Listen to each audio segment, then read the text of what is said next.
시온 찬양대가 찬양을 하는데 이 어려운 찬양을 소화하는 찬양대를 제가 본 적이 없습니다.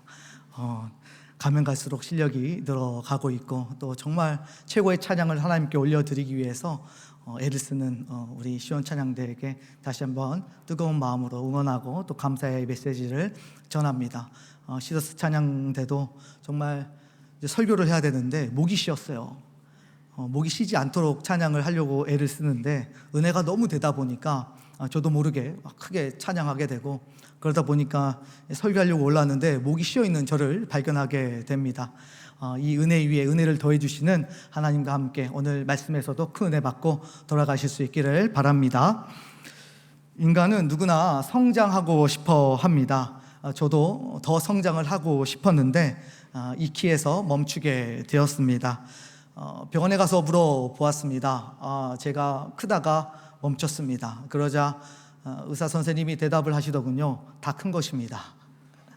다 컸음에도 불구하고 제 마음속에는 성장하고 싶은, 더 크고 싶은 그런 열망이 있었던 것 같습니다. 충분히 다 컸다는 거 알면서도 그렇게 표현하는 나 자신 속에서 계속해서 인간은 성장에 대한 욕구를 가지고 있다는 것을 알 수가 있죠.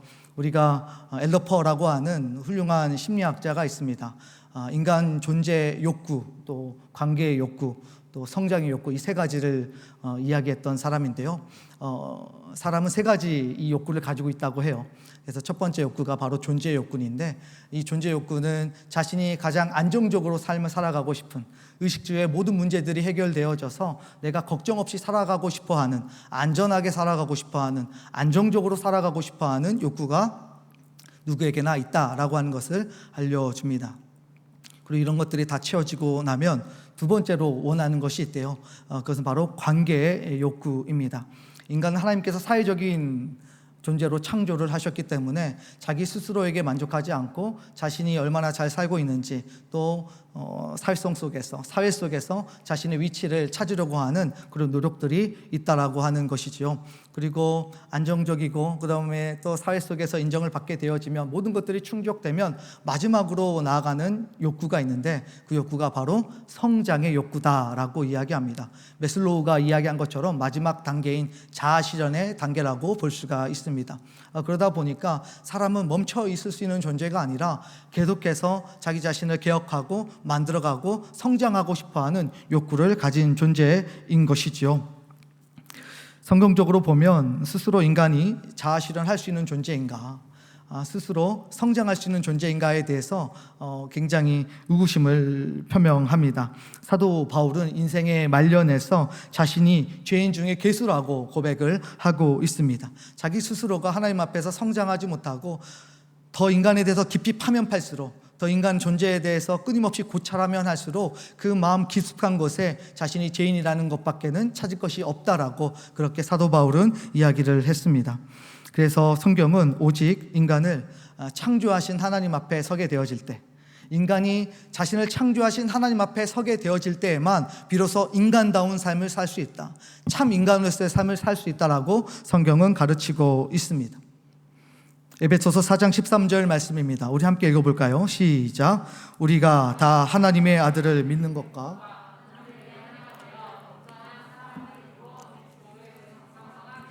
충만한 데까지 이르리니. 성경은 굉장히 자신이 있죠. 어디까지 성장해야 할지를 성경은 알려주고 있습니다. 그리고 어떻게 성장해 가야 할지도 지침서처럼 알려주고 있습니다. 세상에서 성장을 하려고 할 때에는 이게 성장을 한 것인지 안 한 것인지 평가하는 사람이 모호합니다. 그리고 내가 만족할 수 있는지도 모호하죠. 그래서 내가 성장했다, 괜찮다라고 생각했는데 옆에를 쳐다보았더니 나보다 훨씬 더 성장한 사람들을 보게 되면 나의 성장은 너무 조촐하고 의미 없게 느껴질 때가 굉장히 많이 있습니다. 그런데 성경은 명확하죠. 예수 그리스도라고 하는 모델을 정확하게 제시하고 있습니다. 무엇보다 그 길을 따라갔던 수많은 믿음의 선진들을 하나님께서 주셨어요. 그래서 어떤 삶이 성장하는 삶인지, 장성하는 삶인지에 대해서 우리가 명확하게 알 수 있고, 무엇보다 하나님께서 자신의 말씀을 이 성경 안에 담아 놓으셨습니다. 우리 인생의 지침서처럼 주셨기 때문에 이 지침서를 가지고 우리는 끊임없이 성장할 수 있다는 것을 하나님께서 알려주고 계시는 것이지요. 오늘 이렇게 최선을 다해서 장성한 삶을 살았던 사람을 한번 살펴보려고 합니다. 오늘 본문에서 모세가 등장하고 있어요. 히브리서 11장은 여러분이 잘 아는 것처럼 믿음의 장이에요. 믿음의 선진들이 계속해서 나열이 되어져 있습니다. 그런데 이 모세라는 인물이 갑자기 마음에 확 다가오게 된 것은 모세가 장성하여라고 말하고 있는 히브리 기자가 그렇게 평가하고 있는 대목 때문입니다. 영어로 보면 장성하였을 때라고 이야기하고 있습니다. 사람에게 장성했다라고 하는 표현을 성경은 잘 쓰지 않아요. 굉장히 인색합니다. 그럼에도 불구하고 성경은 모세에게 장성한 즉이라고 표현해주고 있습니다. 개인적으로는 굉장히 욕심이 나는 그런 단어입니다. 모세가 장성했다라고 이야기하는 건 히브리서에만 등장하는 것이 아니라 출애굽기 2장 11절에서도 모세가 장성했다라고 설명되어져 있습니다. 그렇다면 모세가 장성했다라고 이야기했을 때 그는 몇 살이었을까? 이게 굉장히 궁금해졌어요. 성경을 찾아보니까 사도행전 7장에서 스데반 집사님이 힌트를 주고 있습니다. 장성한 즉 40세였다라고 이야기를 해준 것이죠. 모세는 드디어 40세가 되고야 비로소 하나님이 인정할 만한 장성한 자의 삶을 살았고 그 모습을 보여줬다라고 이야기하고 있습니다. 제가 내년이면 이제 40이에요. 40 이제 부록의 나이가 되는데, 그래서 마음에 조바심이 나는 것 같아요. 이렇게 장성한 분량에 도달하는 삶이 40대에는 좀 드러나야 하는데 과연 나는 잘 가고 있는가에 대해서 굉장히 의심이 생겼기 때문입니다. 모든 사람들이 40이 되면 다 장성하고 어른이 되었으면 좋겠어요. 그런데 우리가 잘 아는 것처럼 나이가 많아진다라고 해서 반드시 장성하고 또 어른이 되는 것은 아닙니다. 누구나 노인은 될 수 있겠지요. 누구나 나이가 먹으면 그 나이에 맞는 삶을 살아가게 될 것입니다. 그러나 많은 사람들에게 칭찬을 받고 평가를 받을 수 있는 그런 어른이 된다는 것은 숫자와는 또 다른 개념일 것입니다. 그래서 이제 불혹이라는 나이는 어떻게 보면 이제 세상의 여러 가지 유혹에 흔들리지 않는 불혹, 흔들리지 않는 그런 나이라는 뜻인데, 나는 세상 속에 흔들리고 있는가, 나부끼고 있는가, 이런 생각들을 다시 한번 해보게 되는 것입니다. 그러나 오늘 이 모세를 통해서 우리가 말씀을 나누어 보면서 우리 역시도 하나님께서 장성한 자라고 이야기해 주시는 그 자리에 설 수 있기를, 우리도 이 말씀을 통하여서 끊임없이 자신을 갱신하고 개혁해서 정말 하나님이 평가하실 때 정말 넌 열심히 했다, 넌 성장했다라고 평가받는 인생이 될 수 있기를 예수 그리스도의 이름으로 축복합니다. 그렇다면 모세가 어떤 모습으로 살았길래 성경은 이렇게 모세를 아주 멋지게 장성했다라고 표현해 주고 있을까요? 24절 말씀인데요, 우리 함께 읽어보도록 하겠습니다. 시작. 믿음으로 모세는 칭함받기를 뭐하고? 거절하고. 모세에게 나타난 첫 번째 특징은요, 거절을 잘했다는 것입니다. 모세는 거절의 전문가였습니다. 그는 바로 왕의 딸 공주의 아들로 살았습니다. 누릴 수 있는 것도 다 누렸습니다. 얼마나 그 자리가 아름다운지를 정말 몸소 경험했던 사람이었습니다. 그의 신분은 정말 어마무시한 것들을 세상 속에서 다 가져올 수 있는 그런 권력과 지위와 명성과 정치력과 인간관계와 재물 등 모두 다 가져올 수 있는 자리였던 것이죠.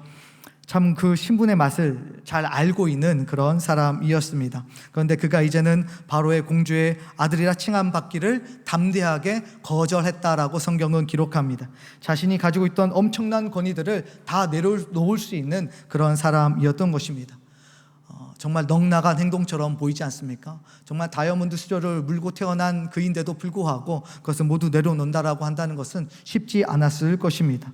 그런데 그가 이런 모든 것들을 내려놓을 수 있었던 이유 중에 하나는 바로 자신에 대한 정확한 정체성, 자신이 누구인지에 대한 확실한 의식을 가지고 있었기 때문입니다. 내가 누구인가? 내가 무엇으로 사는가? 내가 무엇을 위해 사는가? 라고 하는 확신이 그 마음속에 자리 잡혀 있었기 때문입니다.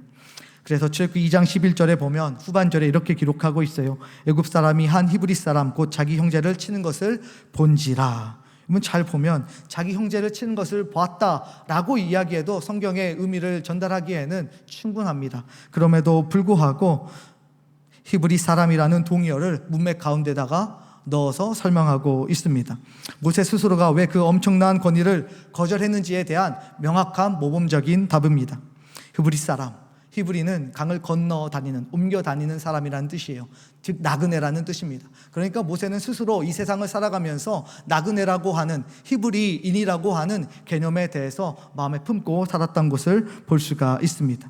이 세상의 정착민으로 살아가면서 모든 것을 누리려고 했던 그런 인생이 아니라 잠시 지나가는 나그네처럼, 그리고 저 영원한 본향집을 바라보며 살아가는 사람, 이것이 바로 모세가 가졌던 정체성이었습니다. 사랑하는 우리 남청 여러분, 우리도 참 분명한 정체성을 가지고 살아가야 합니다. 우리의 정체성은 하나님의 자녀이고 하나님을 믿는 자이고 신자이고 그리고 예수 그리스도의 제자입니다. 이러한 정체성을 가지고 살아갈 때 세상 속에서 거센 도전을 마주할 수밖에 없습니다. 그 공격력이 얼마나 센지 토트넘의 손흥민과 케인의 조합처럼 굉장히 날카롭고 정확하게 이렇게 꿰뚫고 들어옵니다. 세상은 우리의 이 정체성을 무너뜨리기 위해서 그 목적을 가지고 끊임없이 우리를 흔들려고 하고 유혹을 한다는 것을 우리가 알 수가 있습니다. 우리가 하나님의 자녀, 예수님의 자녀라고 하는 그 정체성만 포기하면 꽤 많은 것들을 움켜쥘 수 있는 것처럼 자꾸 유혹의 손길들을 내밀기도 합니다. 세상을 꽤 괜찮게 누리면서 살아갈 수 있을 만큼 그런 환경들이 끊임없이 우리에게 제공될 것처럼 느껴집니다. 그런데 우리가 하나님의 자녀, 예수님의 제자라고 하는 정체성을 내려놓는 순간 우리는 하나님 앞에서 부끄럽고 세상 속에서는 매우 비참한 모습으로 살아갈 수밖에 없다는 것 또한 알아야 할 것입니다. 한 의뢰인이 살인을 청탁하게 되었습니다. 그러자 살인 청탁을 받은 그 남자가 이렇게 이야기를 합니다. 도대체 나를 무엇으로 보았길래 그런 청탁을 나에게 하느냐. 그러자 의뢰인이 10억을 준다고 했습니다. 버럭 화를 내면서 받지 않고 나는 그런 짓 하지 않겠다라고 이야기합니다. 의뢰인이 20억을 주겠다고 이야기합니다. 그러자 흔들렸지만 단호하게 거절하였습니다. 그러자 이번에는 30억을 준다고 이야기하자 잠시 고민하더니 그러면 그 일을 내가 하겠습니다 라고 이야기를 했다고 해요. 그러자 다시 의뢰인이 이야기합니다. 하기로 했으니 20억에 합시다. 20억이면 괜찮으니까 하겠습니다. 그러면 10억에 합시다. 기분이 좋지 않았지만 10억도 큰 돈이니 그렇게 하겠습니다. 그냥 1,000만 원을 하실까요? 기분이 매우 나빴습니다. 그래서 의뢰인에게 대답합니다. 당신이 나를 뭘로 보고 도대체 1,000만 원에 이런 살인 청탁을 하느냐라고 묻자 이 의뢰인이 이렇게 대답하더랍니다. 액수가 뭐가 중요합니까? 당신이 어떤 사람인지 이미 알았는데. 손만 뻗으면 안락한 삶을 잡을 수 있고 한 발자국만 나아가면 부귀영화를 누릴 수 있을지라도 내 정체성과 반대되는 일에 마주하게 될 때에는 과감하게 거절할 줄 아는 것이 바로 그리스도인입니다.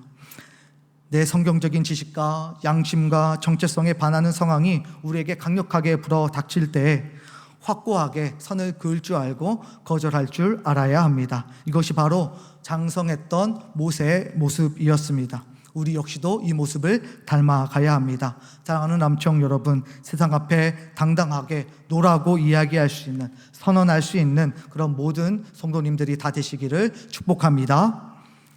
사실 모세가 자신은 따뜻한 물에 몸을 담그고 또 많은 진미들을 먹으면서 또 좋은 옷을 걸치고 살았습니다. 그러면서 노예처럼 살아가는 히브리인들을 보았죠.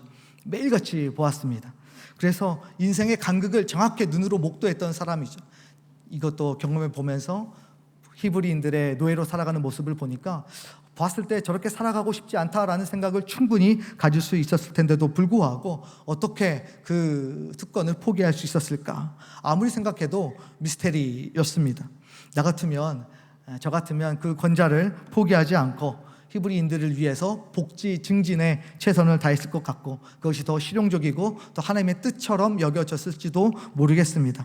그런데 이런 환경 속에서도 모세는 아주 단호하게 행동하는 그 비결이 궁금하게 되었습니다.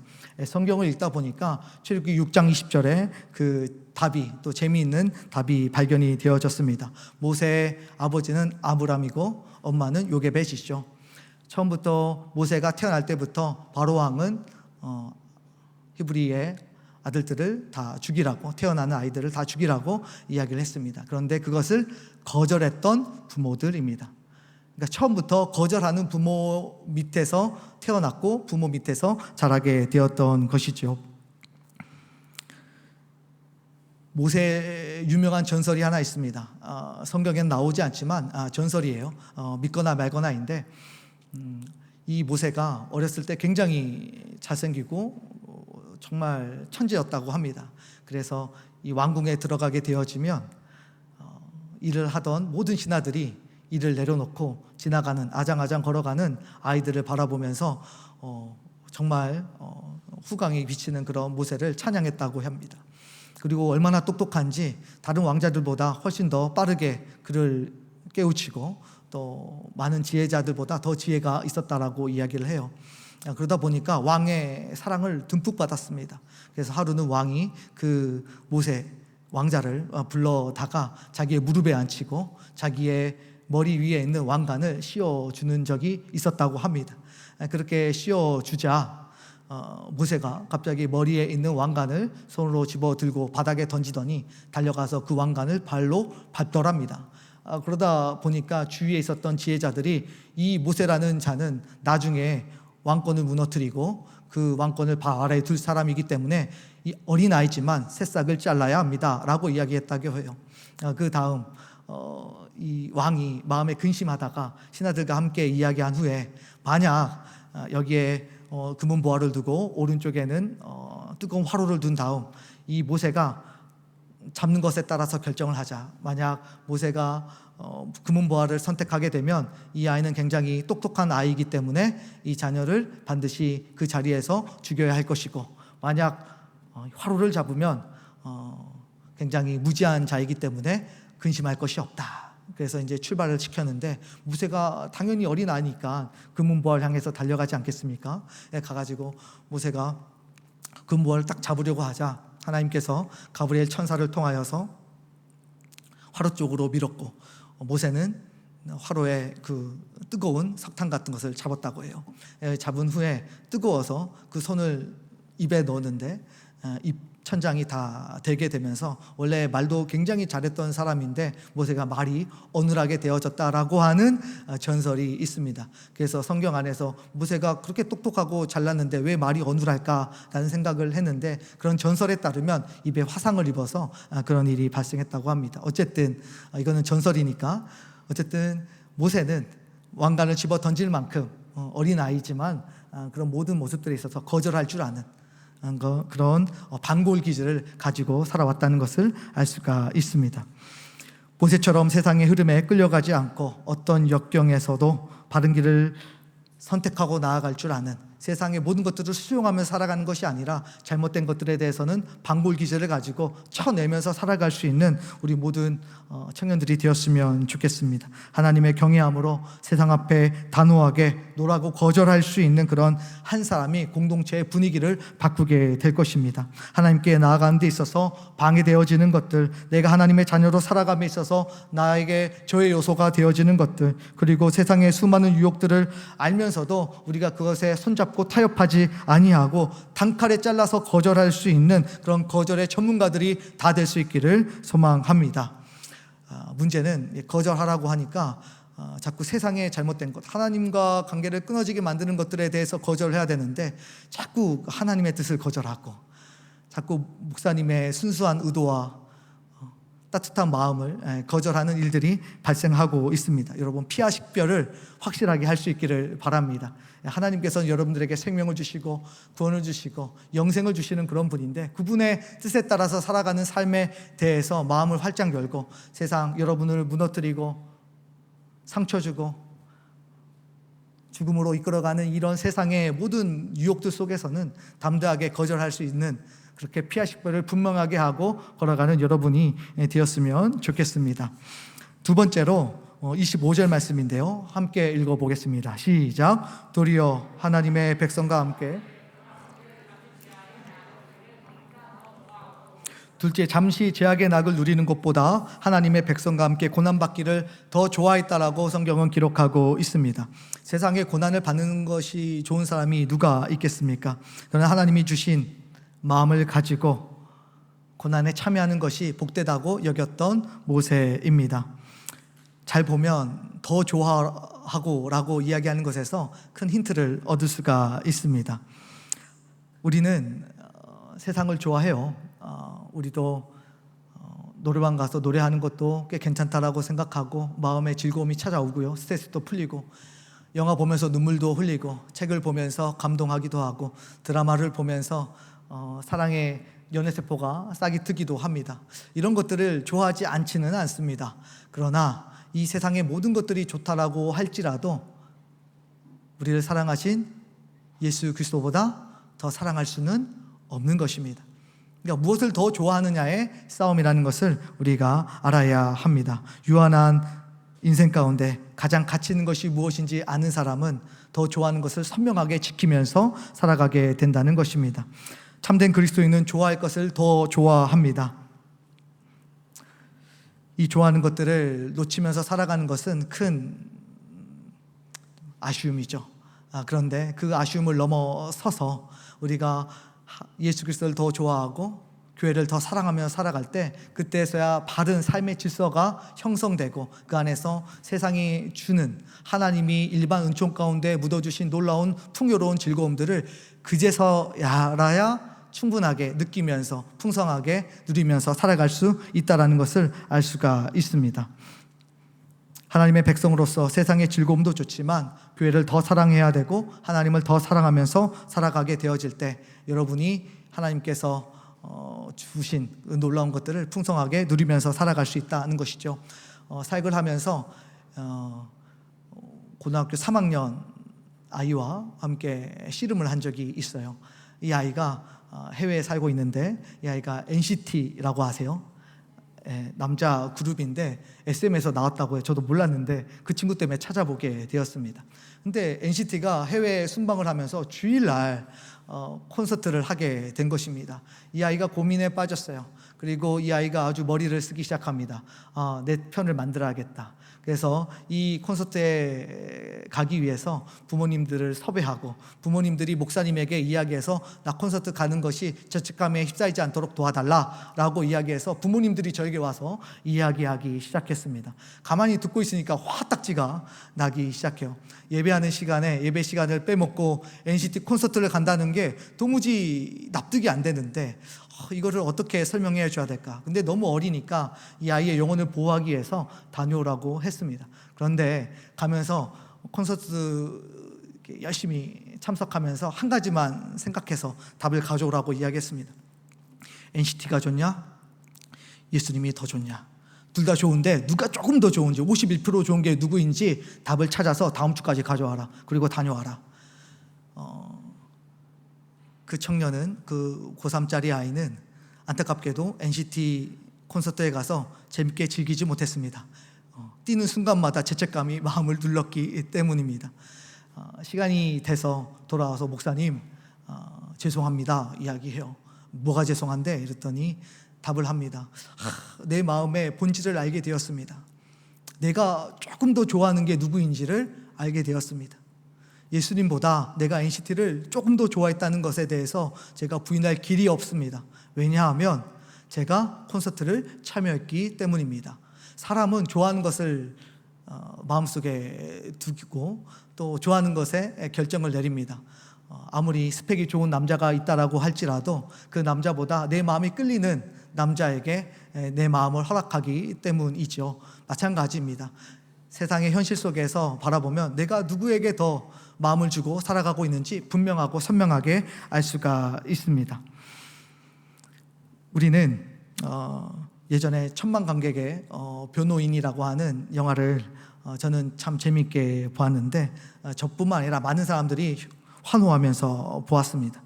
왜 그렇게 흥행하게 되었을까 보면 많은 사람들이 인류 공통의 정의라고 표현되는 것들에 대해서 자신의 목적을 이렇게 투영을 하면서 살아가고 또 투영해서 영화를 보았기 때문입니다.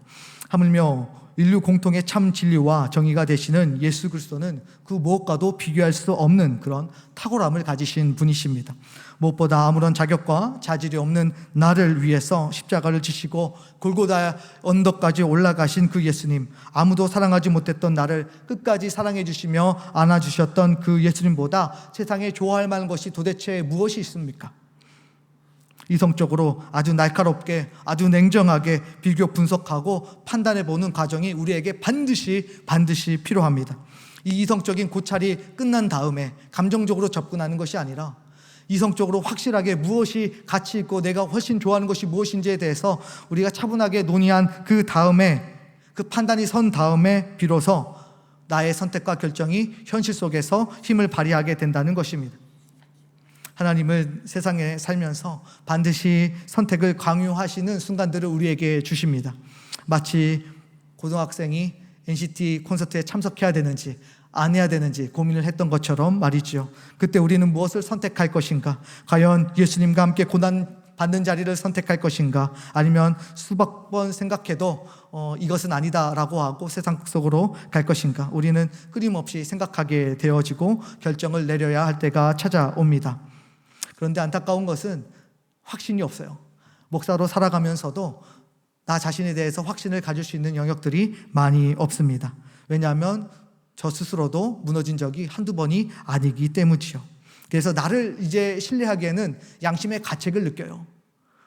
나 그때 잘할 수 있을 거야 라고 이야기하기에는 더 이상 나 스스로를 속이는 일이기 때문에 그런 말을 하지 않습니다. 그렇다면 어떻게 우리가 이 순간 속에서 하나님을 더 좋아하는 것을 선택할 수 있을까 하는 것이 이제 우리의 노하우가 될 것이고 또 찾아야 될 방법이 될 것입니다. 답은 간단합니다. 우리가 평소에 무엇을 더 좋아하며 살아가는지를 살펴보는 거예요. 내가 평소에 무엇을 더 좋아하는가를 확인해 보는 것입니다. 내 마음에 깊게 들어와 있는 것은 평소에 무엇인가? 평소에 하나님을 더 좋아하고 교회를 더 사랑하며 살아가는 사람은요, 결정적인 순간이 찾아와도 하나님과 교회를 선택하게 되어져 있습니다. 사랑하는 남청 여러분, 하나님과 교회를 평소보다 더 사랑할 줄 아는 그런 모든 우리 남청 식구들 다 될 수 있기를 축복합니다. 여러분 두 가지를 설명해 드렸어요. 첫 번째는 담대하게 뭘 할 수 있어야 돼요? 거절을 할 수 있어야 돼요. 세상에 죄된 것들 깔끔하게 정리하셔야 합니다. 두 번째로 더 좋아해야 돼요. 똑같이 좋아하는 것이 아니라 51%라도 교회와 하나님과 예수님을 더 좋아해야 합니다. 세 번째는 상 주시는 이심을 바라보아야 하겠습니다. 히브리서 11장 26절 말씀이에요. 함께 읽겠습니다. 시작.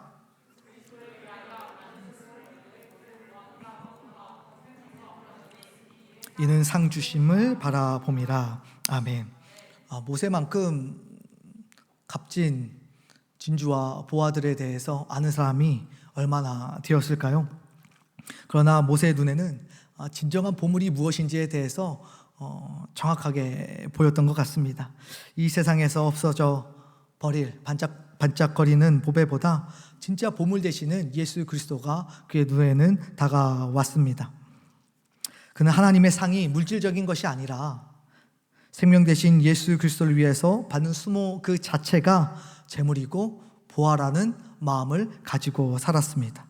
예수 그리스도라고 하는 그 보물을 위해서 자신의 모든 삶을 던져내는, 집중하는, 픽소원하는 삶을 살았던 것입니다. 이것이 영적으로 장성한 자의 삶의 세 번째 모습이죠.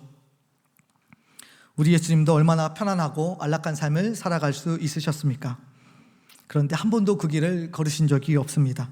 여기저기서 예수님을 왕으로 추대하고 싶어하는 움직임도 있었습니다. 보리떡 5개와 물고기 2마리로 5,000명을 먹었을 때에는 수많은 사람들이 그를 왕으로 추대해야 된다라고 이야기했습니다. 죽은 자를 일으키시는 모습은 영원한 삶을 꿈꾸게 했습니다. 사단도 40일을 금식하신 이후에 예수님에게 이 세상을 주겠노라고 말했습니다. 그러나 우리 예수님은 단 한순간도 손을 뻗어서 이 세상의 부요함과 편안함을 잡지 않았고 그 길을 걷지도 아니하셨습니다. 사단의 거친 유혹 속에서도 예수님은 편안한 길을 걷지 아니하셨습니다. 오히려 하나님이 허락하신 고난의 길에서 하나님의 뜻을 이루어지는 것이 바로 보물이라고 생각하고, 그것이 재물이라고 생각하고 그 길에 자신의 모든 것을 쏟아 넣으신 분이 바로 예수님이십니다. 예수님의 눈에 가장 큰 재물은 바로 하나님의 뜻을 이루는, 고난 속에서도 하나님의 삶을 이뤄가는, 그 사명을 다 감당하고 살아가는 것, 이것이 자기에게 참된 보물이라는 것에 눈을 떴다는 것을 알 수가 있습니다. 그리고 그 예수님은 이제 교회에 그 고난을 남겨주셨습니다. 골로새서 1장 24절 말씀, 나는 이제 함께 읽어볼까요? 시작. 나는 이제 너희를 위하여 받는 괴로움을 기뻐하고 그리스도의 남은 고난을 그의 몸된 교회를 위하여 내 육체에 채우노라. 예수님께서 고난을 교회에 남겨두셨어요. 물론 예수님께서 다 고난을 담당하시고 가져가실 수 있었습니다. 그럼에도 불구하고 우리 예수님은 이 교회에 고난을 남겨주셨어요. 왜 남겨주셨어요? 고생해봐라, 나만 욕 볼 수 없다, 너도 욕 봐라, 뭐 이런 뜻입니까? 절대 그렇지 않죠. 이 고난 안에 참된 보화가 있고 참된 재물이 있기 때문이에요. 이 고난 안에 하나님과 함께 살아가는 기쁨이 있고, 이 고난 안에 하나님의 뜻을 이루는, 사명을 감당하는 기쁨의 뜻이 있고, 말 그대로 자아 실현의 길이 이 자리에 있기 때문에 예수님께서 고난을 교회에 남겨주셨다는 것을 알 수가 있습니다. 오늘 말씀 함께 정리해 보려고 합니다. 성경은 모세를 장성한 자라고 평가해 주었습니다. 그리고 모세의 모습을 보았더니 세 가지의 모습이 보였어요. 첫 번째, 어떤 마음을 가졌습니까? 거절하는 마음을 가졌어요. 세상을 거절할 수 있는 마음. 두 번째, 하나님과 교회를 더 좋아하는 마음을 가졌어요. 세 번째는 뭐예요? 상 주시는, 그 상은 고난 안에 감춰둔 상이에요. 그 상을 바라보면서 실제적으로 이것이 나에게 참된 보물이라고 여기고 살아갈 수 있었던 사람, 그 사람이 바로 모세였고, 그 모세에게 성경은 아주 인색하게 표현하지 않는 그런 장성한 사람이라고 표현해주고 있다는 것을 알 수가 있어요. 오늘로부터 이제 한 수련회가 5주 정도 남게 되었습니다. 여러분, 저는 확신합니다. 여러분이 수련회 날에 19일부터 또 21일까지의 그 날에 반드시 여러분은 그 날에 중요한 약속이 생길 것입니다. 그리고 굉장히 거부할 수 없는 유혹들이 그 시간에 반드시 찾아오게 될 것을 저는 확신합니다. 여러분이 은혜 받는 것을 가장 싫어하는 존재들은 그 시간을 그냥 두지 않기 때문이죠. 그랬을 때 하나님과 가까이 가려고 하는, 하나님과 참되게 관계를 누리려고 하는, 그 풍성한 자리를 끊어내려고 하는 사단의 계교와 또 제 결박들을 여러분들이 가감하게 끊어내시고 담대하게 교회를 더 사랑하는 마음으로, 하나님을 더 사랑하는 마음으로, 그리고 그 고난 안에 담겨준 하나님의 놀라운 풍성한 은혜를 경험하기 위하여서 여러분들이 바른 선택을 할 수 있기를 다시 한번 예수 그리스도의 이름으로 축복합니다. 그랬을 때 여러분은 정말 하나님에게 봄날의 햇살 같은 그런 사람이 될 것입니다. 봄날의 햇살이라는 단어가 마음에 찾아왔던 이유는, 여러분 그 드라마 아시죠? 우영우, 우투더, 영투더 우 막 이렇게 나오는데 그 뭐습니까? 정말 봄날의 햇살 같은 사람이 꼭 되어야겠다. 누구에게? 하나님에게. 그런 분이 되어주셨는데, 나도 하나님에게 그런 존재로, 장성한 자로, 성숙한 자로 하나님께 평가받고 싶다라고 하는 어떤 영적인 욕심이, 또 욕구가 생기게 되었어요. 그 욕구가 여러분들에게 흘러 넘쳐서 하나님께 평생 그렇게 칭찬받고 살아가는 그런 여러분이 되었으면 좋겠습니다. 우리 이 시간 찬양하며 주님 앞에